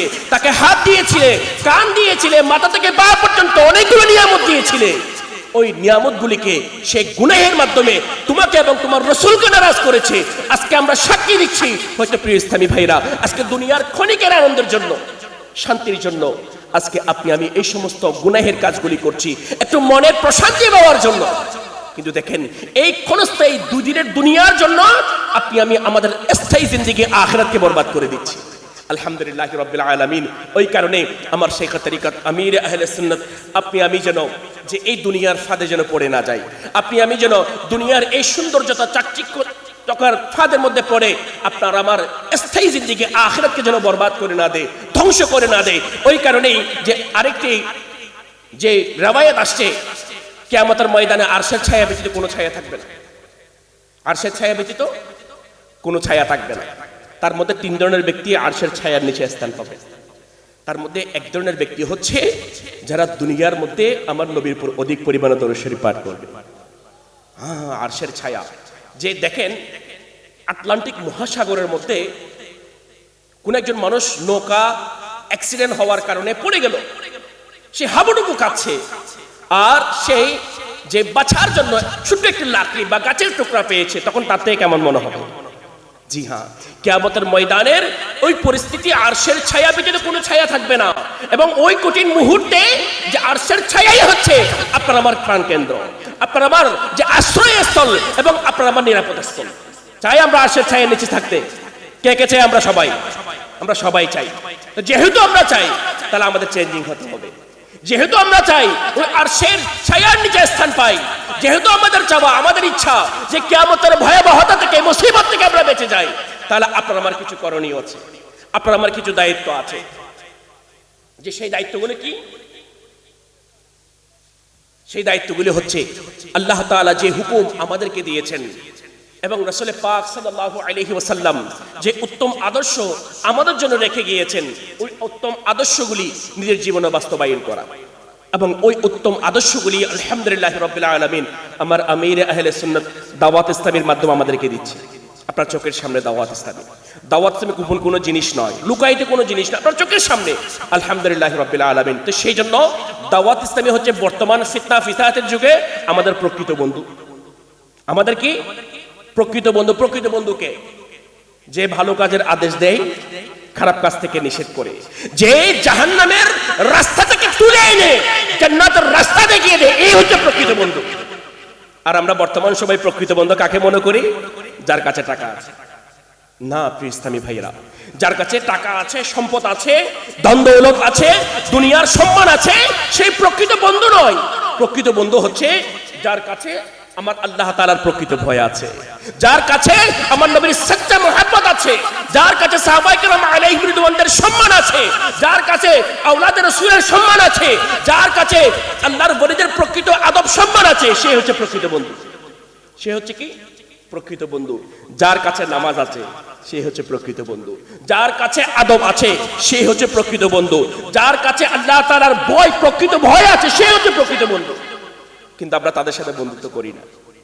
সেই কারণে অনেকে আমরা দাওয়াত ইসলামের সাথে দূরে থাকি। কেন? কারণ আমি যদি যাই তাহলে তো এটা হয়ে যাব। নয় নয় প্রিয় ইসলামী ভাইরা, এই ভুলটা আমরা করব না। এটা শয়তানের ধোঁকা দেওয়ার কিছু নয়। শয়তান আপনার আবার আখিরাতকে বরবাদ করে দেওয়ার জন্য, শয়তান আপনার আমার যে ওই স্থায়ী জিন্দেগি, যে জান্নাত, ওই জান্নাতকে বরবাদ করে দেওয়ার জন্য শয়তান আমাদের পিছনে লেগে আছে। কেন? কারণ দাওয়াত ইসলামের সাথে সম্পৃক্ত হলে আপনি ফিকিরে আখিরাত করবেন, পরকালের চিন্তা করবেন। হয়তো অনেকেই শুনেছেন যে দাওয়াত ইসলামের এই সুন্দর মাদারী মহলের মধ্যে এসে দেখেন, আজকে আমরা চিন্তা করি দুনিয়ার মধ্যে সাকসেসফুল হব, দুনিয়ার মধ্যে কেমনে আরামে থাকবো, ভালো থাকবো, এটা আমরা চিন্তা করি না? এটাই তো বাস্তব। কিন্তু দেখেন দাওয়াত ইসলামী আপনাকে আমাকে কোন চিন্তা করাচ্ছেন? আমার রাসূল পাক সাল্লাল্লাহু আলাইহি ওয়াসাল্লাম ইরশাদ করেছেন, যেই ব্যক্তি ক্ষণিকের আখিরাতের চিন্তা করবে। কিসের? ক্ষণিকের, কিছুক্ষণের জন্য পরকালের চিন্তা করবে। আর আমার রাসূল বলছেন 60 বছর নফল ইবাদত করার চেয়ে উত্তম। 60 বছর নফল ইবাদত করার চেয়ে উত্তম। আজকে আমরা দুনিয়ার চিন্তা করছি। কোন দুনিয়ার জন্য? শুনুন, যে দুনিয়ার ব্যাপারে যে আমার আল্লাহ তাআলা কি বলেছেন, ইয়া আইয়ুহান নাসু ইন্না ওয়া'দাল্লাহি হাক্কুন ফালা তাগুররান্নাকুমুল হায়াতুদ দুনিয়া ওয়ালা ইয়াগুররান্নাকুম বিল্লাহিল গরুর। হ্যাঁ, যে দুনিয়ার ব্যাপারে আমার আল্লাহ তাআলা বলছেন, হে মানবকুল, নিশ্চয়ই আল্লাহর প্রতিশ্রুতি সত্য, সুতরাং কখনো যেন তোমাদেরকে প্রতারিত না করে পার্থিব জীবন, এবং কিছুতেই যেন তোমাদেরকে আল্লাহর নির্দেশের উপর প্রতারণা না করে ওই বড় প্রতারক অর্থাৎ শয়তান। দেখ কিছুক্ষণ পূর্বেই মুবাল্লিগে দাওয়াত ইসলামী যে আমাদের প্রকৃত শত্রুকে, প্রকাশ্য শত্রুকে শয়তান, সেটা আমাদেরকে জানিয়েছেন, বুঝিয়েছেন, বুঝানোর জন্য চেষ্টা করেছেন। আর ওই শয়তান মানুষদেরকে ধোঁকা দেয় দুনিয়ার মাধ্যমে। শয়তান মানুষদেরকে ধোঁকা দেয় কিসের মাধ্যমে?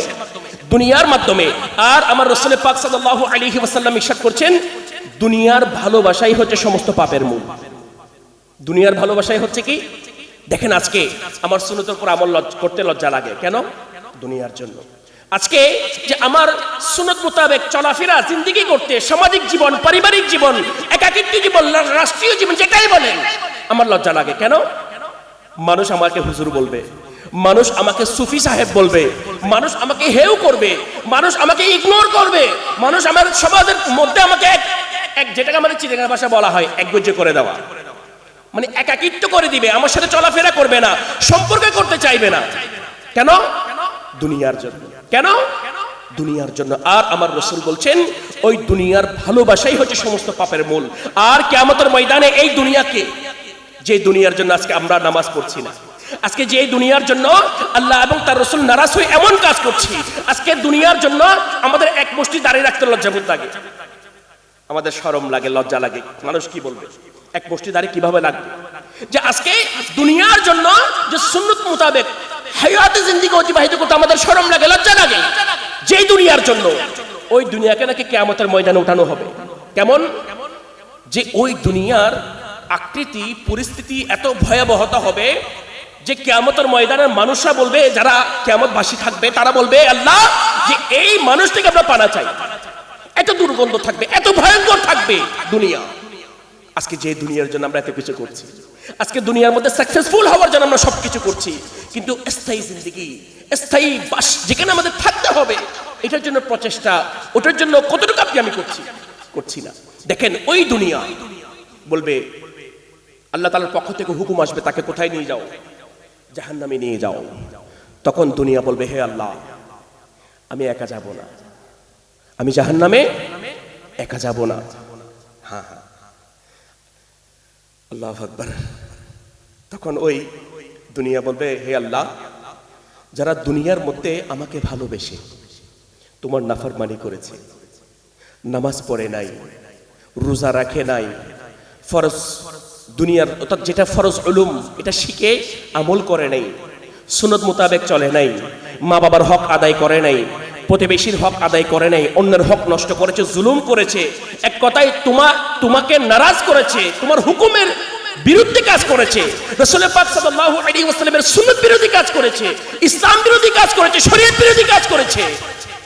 হে মওলা, তারা করেছিল ওগুলি আমাকে ভালোবেসে, আমি দুনিয়াকে ভালোবেসে, আজকে আমি একা কেন জাহান্নামে যাব? তাদেরকেও আমার সাথে দিয়ে দাও। তখন আল্লাহ তাআলা হুকুম করবেন, যারা দুনিয়ার মধ্যে দুনিয়াকে ভালোবেসেছে তাদেরকে একসাথে জাহান্নামে দাও। আজকে ওই দুনিয়ার জন্য আমরা যে শরীয়ত বিরোধী কাজ করতে আমরা দ্বিধাবোধ করি না। আজকে ওই দুনিয়ার মধ্যে সাকসেসফুল হওয়ার জন্য, আরামে থাকার জন্য আমরা একের উপর জুলুম করতে আমরা দ্বিধাবোধ করছি না, একে অন্যকে খারাপ কথা বলতে আমরা দ্বিধাবোধ করছি না।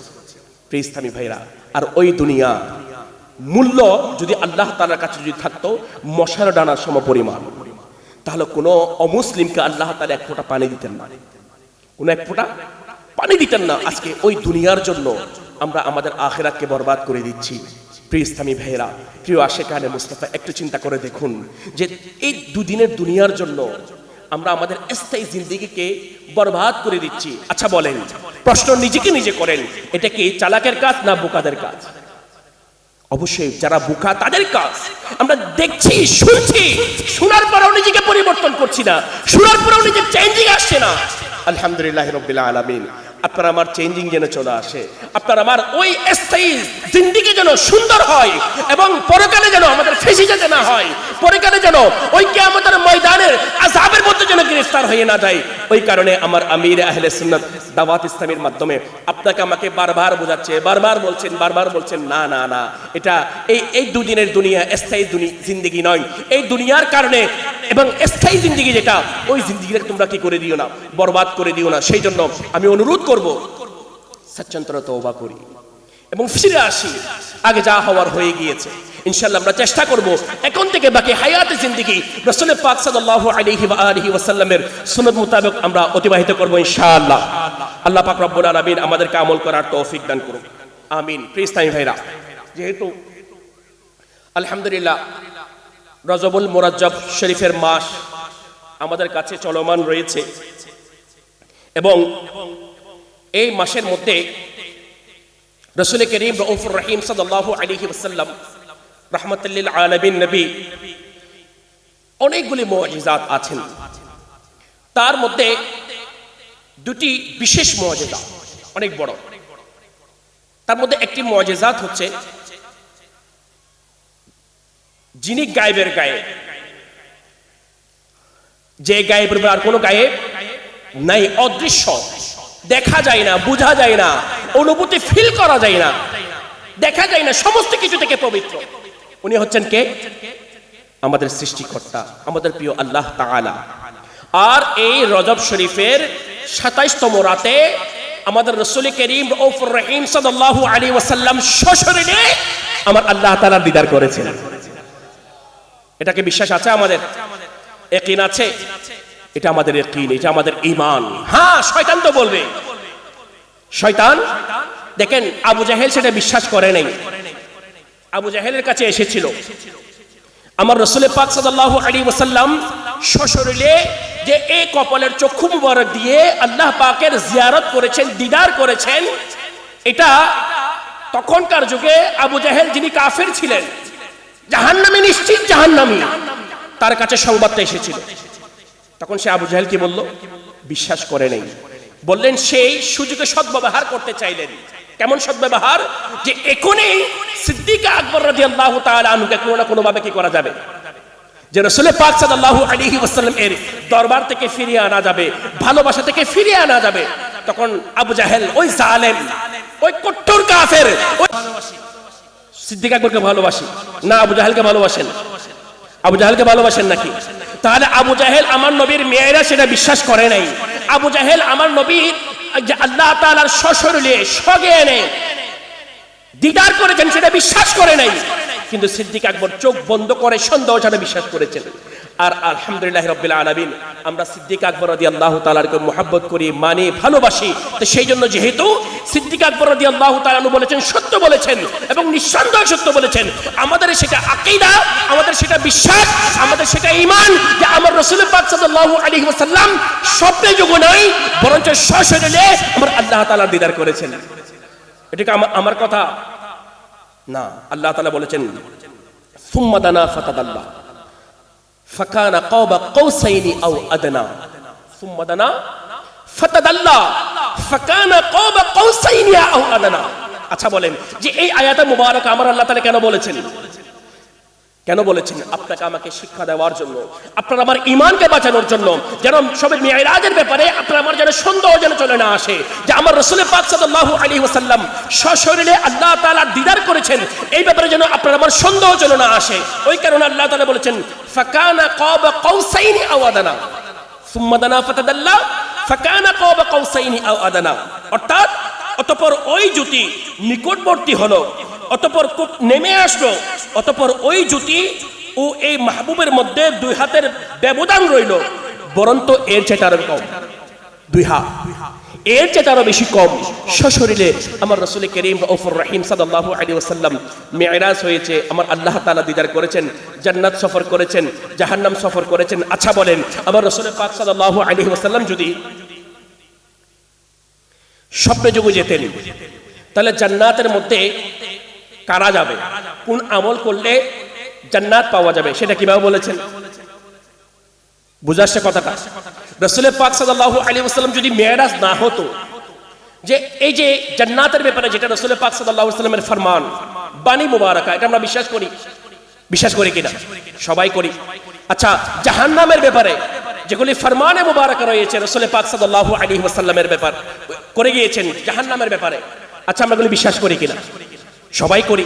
তাহলে দেখেন রাসূল পাক সাল্লাল্লাহু আলাইহি ওয়াসাল্লাম যে কোন কোন আমল করলে জান্নাতে যাবে এটা সচেষ্ট দেখে সেটা আমাদেরকে জানিয়ে দিয়েছে, আর কোন কোন আমল করলে জাহান্নামে যেতে হবে সেটা আমার রাসূল পাক সাল্লাল্লাহু আলাইহি ওয়াসাল্লাম সচেষ্ট দেখে সেটা আমাদেরকে জানিয়ে দিয়েছেন। তাহলে আমাদের উপর ইহসান করেছেন, আপনি আমি যেন যে ওই সমস্ত গুনাহগুলো থেকে বেঁচে যাই। শুনুন, একটি রওয়ায়াত আমরা শ্রবণ করি যে রাসূল করিম রাউফুর রহিম সাল্লাল্লাহু আলাইহি ওয়াসাল্লাম ওই সবে মিরাজের রাতে জান্নাত ভ্রমণ করেছেন, জাহান্নাম ভ্রমণ করেছেন। এমন সময় মিরাজের রাত্রিতে এমন কিছু লোকদের পাশ দিয়ে রাসূল করিম রাউফুর রহিম সাল্লাল্লাহু আলাইহি ওয়াসাল্লাম যে গমন করলেন, যাদের উপর কিছু ব্যক্তি নিযুক্ত ছিল। সবাই অন্তরের কান দিয়ে শুনুন। তাদের মধ্যে কিছু ব্যক্তি তাদের চোয়াল খুলে রেখেছেন, তাদের চোয়াল খুলে রেখেছেন, আর কিছু ব্যক্তি তাদের মাংস কাটত এবং রক্ত সহ তাদের মুখে ঢেলে দিত, ঢুকিয়ে দিত। তখন প্রিয় নবী সাল্লাল্লাহু আলাইহি ওয়াসাল্লাম জিবরিল আমিন আলাইহিস সালাতু ওয়াস সালামকে প্রশ্ন করেন, হে জিবরাইল, এরা কারা? এদের উপর এমন শাস্তি কেন? এদের উপর এমন আযাব কেন? তখন জিবরিল আমিন আলাইহিস সালাতু ওয়াস সালাম বললেন, এরা মানুষের গীবতকারী। এরা কি? মানুষের গীবতকারী এবং তাদের দোষ অন্বেষণকারী। আমি শুরুতে বলেছিলাম যে আমরা আজকে বর্তমান সময়ে অন্যের দোষ তালাশ করি, আমি ভালো, অন্যের দোষ খুঁজি, অন্যের গীবত করি। আর শবে মিরাজের রাতে আমার রাসূল পাক সাল্লাল্লাহু আলাইহি ওয়াসাল্লাম এমন ব্যক্তিদের পাশ দিয়ে গমন করছেন, তাদেরকে কঠিন থেকে কঠিনতম আযাব দেওয়া হচ্ছে। আর ওই আযাব দেওয়ার মূল কারণ হচ্ছে তারা দুনিয়ার মধ্যে মানুষের গীবত করত। কি করত? গীবত করত। অথচ দেখেন আমার রাসূল পাক সাল্লাল্লাহু আলাইহি ওয়াসাল্লাম উপর একটি হাদিস শরীফ ইরশাদ করছেন যে আল গীবাতু আশাদ্দু মিনাজ জিনা। আজকে আমরা জিনা করাটাকে, ব্যভিচার করাটাকে গুনাহ মনে করছি, কিন্তু গীবত করাটাকে আমরা গুনাহ মনে করছি না। আজকে আমরা হেসে হেসে গুনাহ করছি। আমরা হেসে হেসে কি করছি? গীবত করছি। অথচ গীবত এটা জিনার চেয়ে কি মারাত্মক গুনাহ, জিনার চেয়ে যারা জঘন্যতম গুনাহ। কিন্তু আজকে আমরা হেসে হেসে একে অন্যের গীবত আমাদের সমাজের মধ্যে ছড়িয়ে পড়েছে। কিন্তু অথচ যে এই গীবত থেকে তওবা করার ক্ষেত্রে, গীবত থেকে বাঁচার ক্ষেত্রে আমাদের কোনো মন মানসিকতা নেই। শুনুন, আমার রাসূল পাক সাল্লাল্লাহু আলাইহি ওয়াসাল্লামের, শেষ করে দিচ্ছি যেহেতু আজান দিচ্ছে, আমরা সবাই আজানের জবাব দিই।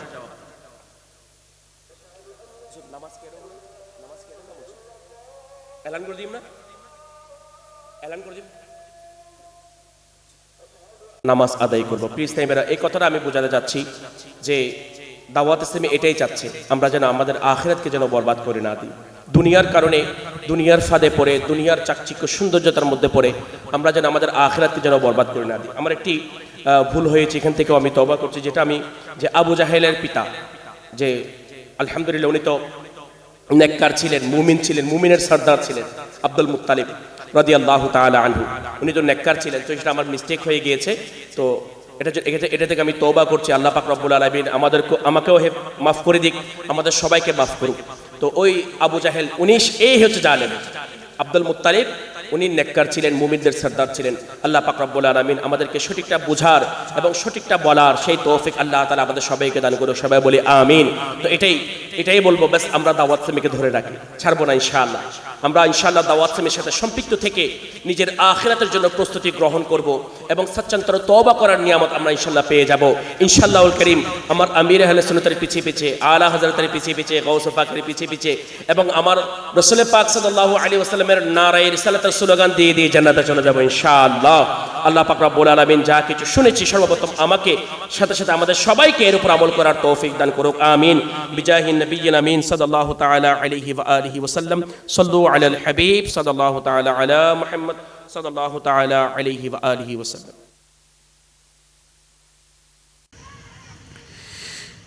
মা কানা মুহাম্মাদুন আবা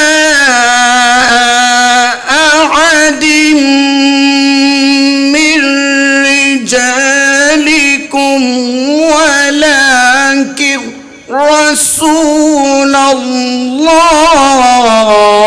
রাসূলুল্লাহ ولكن رسول الله وخاتم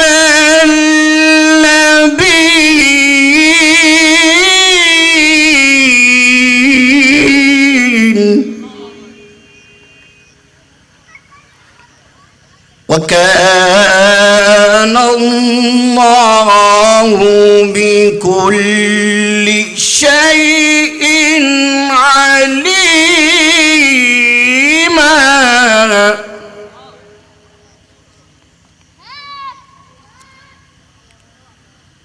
يا أيها الذين آمنوا اذكروا الله ذكرا كثيرا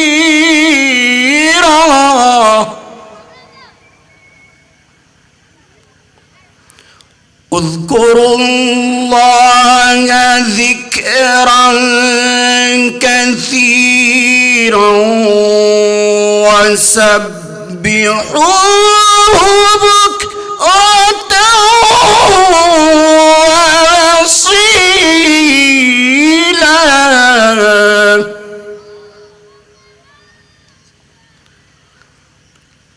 هو الذي يصلي عليكم وملائكته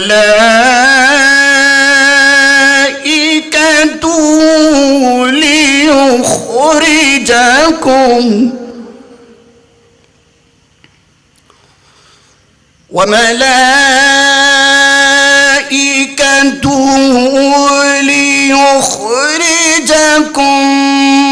من الظلمات إلى النور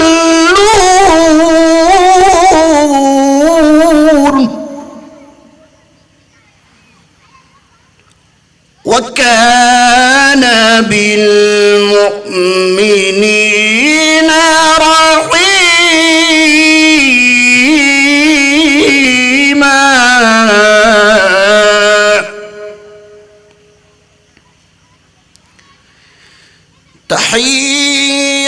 تحيتهم يوم يلقونه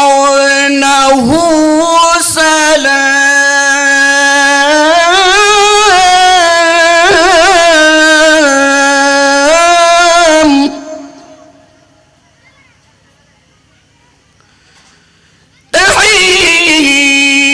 تحيتهم يوم يلقونه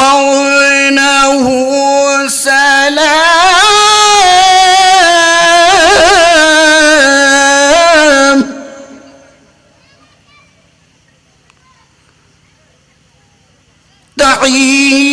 تحيتهم يوم يلقونه سلام وأعد لهم أجرا كريما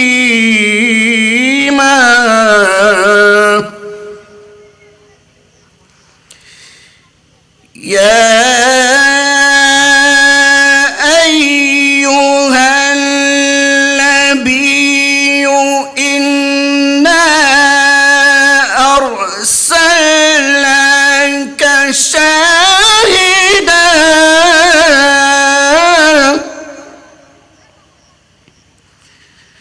إنا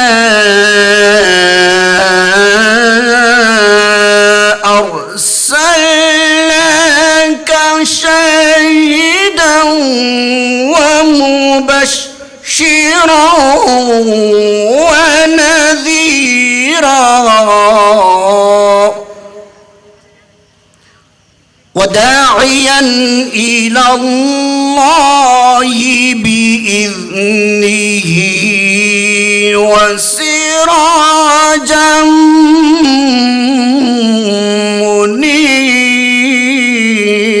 منيرا صدق الله العظيم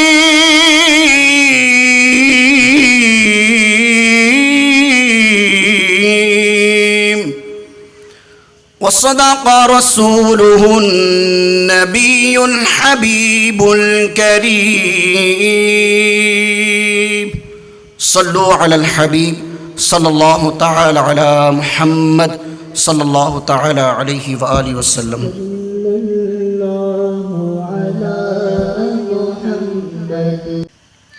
الحمد لله رب العالمين والصلاة والسلام على سيد المرسلين أما بعد فأعوذ بالله من الشيطان الرجيم بسم الله الرحمن الرحيم پڑھیے الصلاة والسلام عليك يا رسول الله وعلى آلك وأصحابك يا حبيب الله الصلاة والسلام عليك يا نبي الله وعلى آلك وأصحابك يا نور الله اللہ کے آخری نبی صلی اللہ علیہ وسلم کا فرمان عالیشان وصلوا علی فإن صلاتکم تبلغنی حیث کنتم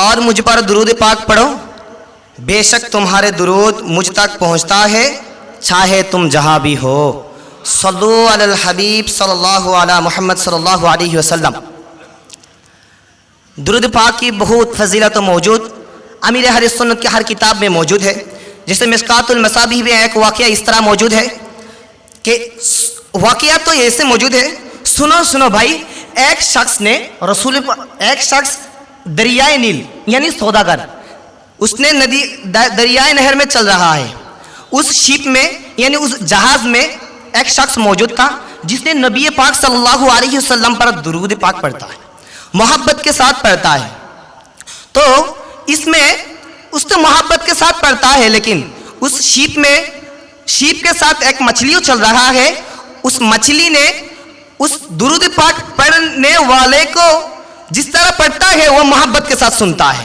ایسا شخص ہے जिसने दुरूद पाक पढ़ता है और मछली ने मोहब्बत के साथ सुनता है, इसी तरह सुनता है। और उस शीप में एक शख्स मौजूद है जिसने मांस को मछली को पकड़ने के लिए था, मछली को पकड़ने के लिए था। उस मछली को पकड़ने लिए वाले शख्स ने उस मछली को पकड़ कर लिया जिस मछली ने नबी पाक सल्लल्लाहु अलैहि वसल्लम की दुरूद को मोहब्बत के साथ सुनता है। यही इसी दौरान एक शख्स उस मछली पकड़ने वाले उस मछली को पकड़ लिया, तो उस मछली ने पकड़ लेकर उसने बाजार में गई थी। इसी दौरान रवायत में के हजरत अबू बकर सिद्दीक रज़ी अल्लाह ताला अन्हु या हजरत उमर फारूक रज़ी अल्लाह ताला अन्हु बाजार में गया था कि हम इस मछली को खरीद करेंगे जो सबसे खूबसूरत है, जो सबसे अच्छी है, उस मछली को हम खरीद करूंगा। तो इसी दौरान उस मछली को खूब पसंद हुआ, जिस ज्यादा पसंद हुआ जो मछली दुरूद पाक सुनता है, जो मछली मोहब्बत के साथ दुरूद पाक सुनता है। इसी दौरान उस मछली को उसने लेकर उसकी बीवी को दिया। कहते हैं तुम ये मछली अच्छी तरह धो लो कि हम नबी पाक सल्लल्लाहु अलैहि वसल्लम को दावत देंगे, इस मछली को हम रसूल सल्लल्लाहु अलैहि वसल्लम को खाऊंगा। इसी दौरान उस मछली को उसे अच्छी तरह सब करके काटा, लेकिन जब ये मछली को आग में दिया था लेकिन आग नहीं जलता, आग बंद हो जाती है। मांस देता है लेकिन आग बंद हो जाते हैं, अपनी बीवी देता है लेकिन बंद हो जाते हैं। हजरत अबू बकर रवायत में हजरत अबू बकर सिद्दीक रज़ी अल्लाह ताला अन्हु या हजरत उमर फारूक रज़ी अल्लाह ताला अन्हु उसी ने क्या करते हैं कि आग में देता है लेकिन मछली देता है लेकिन आग बंद हो जाती है। कैसा शान है। कहते हैं तो उसने रसूल पाक सल्लल्लाहु अलैहि वसल्लम को लेकर आई। हुजूर सल्लल्लाहु अलैहि वसल्लम कहते हैं हुजूर हम तो इस मछली को आग में देता है लेकिन आग जब देता है आग बंद हो जाते हैं, जब देता है आग बंद हो जाते हैं, जब देता है आग बंद हो जाता है, ऐसा क्यों शान है। तो कहते हैं रसूल पाक सल्लल्लाहु अलैहि वसल्लम कहते हैं इस मछली को दुनिया की आग नहीं है, जहन्नम की आग देता है लेकिन वो जलता नहीं। हज़रत अबू बकर सिद्दीक रज़ी अल्लाह ताला अन्हु या हज़रत उमर फारूक रज़ी अल्लाह ताला अन्हु कहते हैं कि ऐसा क्यों शान है। कहते हैं ये मछली हमारे पर रसूल सल्लल्लाहु अलैहि वसल्लम मैंने हमें पर दुरूद पाक मोहब्बत के साथ सुनता है। इसी दौरान अल्लाह ताला ने मोहब्बत के साथ सुनने की वजह से इसी के दुनिया का आग नहीं है, जहन्नम की आग इसे जलता ही नहीं है। सुनो भाई प्यारे इस्लामी भाइयों, सुनो कि ये मछली दुनिया के आग जलता ही नहीं है। अल्लाह ताला अशरफुल मखलूकात यही इंसान है। अल्लाह ताला इंसान को अशरफुल मखलूकात बनाया, सबसे ज्यादा अशरफुल, हर चीज़ों से अफजल है इंसान, हर चीज़ों से अफजल इंसान। इंसानों से अफजल है मुसलमान, इंसानों में से अफजल है मुसलमान, मुसलमानों से है भाई, मुसलमानों से अफजल क्या है, मुसलमानों से अफजल रसूल पाक सल्लल्लाहु अलैहि वसल्लम उम्मत है, हम भी रसूल सल्लल्लाहु अलैहि वसल्लम उम्मत है। सुनो हज़रत दाऊद अला नबी अलैहिस्सलाम उम्मत होना चाहते हैं हम। कैसा शान है कि हम रसूल पाक सल्लल्लाहु अलैहि वसल्लम का उम्मत हुआ, कैसा शान है। सुनो भाई मछली का कैसा शान है, हमारा कैसा शान होगा। अल्लाह ताला ने हमारे लिए मजहब दिया हनफी, दिया शाफी, दिया मालिकी, हम बोली सबसे मजहब अफजल है हनफी, हमें भी अफजल है हनफी पाया। अल्लाह ताला ने हमारे लिए तरीका दिया कदरिया, दिया चिश्तिया, दिया नक्शबंदी, दिया मुजद्दिदिया, हर अफजल तरीका से अफजल है कदरिया। अल्लाह ताला ने हमारे को कदरिया दिया, वो कैसा शान है। सुनो भाई अल्लाह ताला हर चीजों से अफजल हमारे बनाई, मछली को अफजल नहीं बनाई, अल्लाह ताला हमारे को अफजल बनाई। सुनो भाई उस मछली के बाद उस मछली ने दुरूद पाक सुनने की ऐसा शान हो तो हम दुरूद पाक सुनने और पढ़ने का कैसा शान होगा। सुनो भाई प्यारे इस्लामी भाइयों, ऐसा क्या शान है, मछली सुनने की ऐसा शान हो तो हम पढ़ने और बोलने का कैसा शान होगा। सुनो इस दौरान में एक ऐसा पॉइंट मौजूद है कि इस दौरान उस शिप में हमारा नबी मौजूद नहीं था, हमारा नबी उस शिप में मौजूद नहीं था, उस मछली के पास मौजूद नहीं था, हमारा रसूल कहीं जाना कि उस मछली ने मोहब्बत के साथ दुरूद पाक पढ़ा, उस शख्स ने मोहब्बत के साथ दुरूद पाक पढ़ा। हमारा नबी तो उस शिप में मौजूद नहीं है। कहते हैं कि हमारा नबी गायब नहीं जानते, कहते हैं कि हमारा नबी हाजिर नहीं हो सकते, उस मछली का खबर क्यों जानते हैं। कैसा हजरत अबू बकर, हजरत उमर फारूक रज़ियल्लाहु ताला रसूल सल्लल्लाहु अलैहि वसल्लम बताया। सुनो भाई सहीहुल बुखारी में मौजूद है, अन तारिक बिन शिहाब क़ाल समिअतु उमर रज़ियल्लाहु ताला अन्हु وأنا قال سمعت رضي الله تعالى يقول قال في النبي صلى الله عليه وسلم مقاما فأخبرنا عن بدء الخلق حتى دخل وأهل الجنة منازلهم وأهل النار منازلهم। صحیح بخاری میں امام بخاری رحمۃ اللہ علیہ فرمان ہے، سنو صحیح مسلم میں امام مسلم رحمۃ اللہ علیہ فرماتے ہیں عن عمر بن خطاب رضی اللہ تعالی عنہ قال صلى بنا رسول الله صلى الله عليه وسلم الفجر ثم صعد المنبر فخطبنا حتى حضرت الظهر ثم نزل فصلى ثم صعد المنبر فخطبنا حتى غربت الشمس वशम्सु फ़अख़बरना बिमा काना व बिमा हुवा काइनु इला यौमल क़ियामा। तुम कहते हैं सही मुस्लिम में, सुनो सुनो, ये सही मुस्लिम है और भी इमाम मुस्लिम रहमतुल्लाहि अलैहि फरमाते हैं अन सौबान रज़ियल्लाहु ताला अन्हु क़ाल क़ाल रसूलुल्लाह सल्लल्लाहु अलैहि वसल्लम इन्नल्लाह ज़वाली अल-अर्द फ़राइतु मशारिक़हा व मग़ारिबहा। सुनो सुनो भाई सुनो, ये तो हदीस मुबारक है। तुम कहते हैं अल्लाह ताला कुरान पाक में मौजूद नहीं है। सुनो सुनो, आली इमरान में मौजूद है, आली इमरान में मौजूद है। व मा काना अल्लाहु लियुत्लियकुम अलल ग़ैब वलाकिन्नल्लाह यजतबी मिन रुसुलिही मन यशा। सुनो सुनो, और भी अल्लाह ताला मौजूद है और सूरह आली इमरान में व उनब्बियुकुम बिमा ताकुलूना वमा तदखिलूना फी बुयूतिकुम। सुनो सुनो, सूरह तकबीर में वमा हुवा अलल गैबि बिदनीन, वमा हुवा अलल गैबि बिदनीन। अल्लाह ताला का नबी गायब जानने वाला, वमा हुवा अलल गैबि बिदनीन। सुनो सुनो, कहते हैं हमारा आला हज़रत क्या कहते हैं, हमारा आला हज़रत कहते हैं और कोई गायब है क्या, तुम स्नेहा हो भला जब न खुदा ही छुपा तुम पे करो रोद रुद। अभी कहते हैं गायब का तो मौजूद है, हाजिर हाजिर में क्या कहते हैं, हाजिर में अन बुखारी शरीफ में मौजूद है। बुखारी इमाम बुखारी रहमतुल्लाहि अलैहि फरमाते हैं अन अनस बिन मालिक रज़ियल्लाहु ताला अन्हु क़ाल क़ाल रसूलुल्लाह सल्लल्लाहु अलैहि वसल्लम फ़यक़ूलाने मा कुन्तु तक़ूलु फ़ी हाज़ा रजुल लि मुहम्मदिन सल्लल्लाहु अलैहि वसल्लम। हमारा नबी हाजिर हो सकते। सुनो सुनो भाई, अल्लाह ताला अभी तो कहते हैं, तुम तो कहते हैं, ये तो इमाम बुखारी रहमतुल्लाहि अलैहि हदीस में मौजूद है, अल्लाह ताला का कुरान में मौजूद है, अल्लाह का नबी हाजिर हो सकते। सुनो सुनो भाई, सूरह अहज़ाब में फरमाते हैं वमा अंज़लल्लाहु अलैका, इमाम सूरह अहज़ाब में फरमाती है। सुनो सुनो भाई, गौर से सुनो, अल्लाह ताला का कलाम में भी मौजूद है वमा अरसलनाका इल्ला शाहिदन व मुबश्शिरन व नज़ीरा। अल्लाह ताला रसूल पाक सल्लल्लाहु अलैहि वसल्लम हाजिर हो सकते हैं। तुम कहते हैं हाजिर हो सकते, गायब हो सकते, हमारा नबी मुर्दा है जिंदा नहीं, हमारा नबी मुर्दा है जिंदा नहीं, वह मुर्दा है जिंदा नहीं। अरे हमारा आला हज़रत क्या कहते हैं, तू जिंदा है वल्लाह, तू जिंदा है वल्लाह, मेरी चश्मे आराम से छुपे जाने वाले।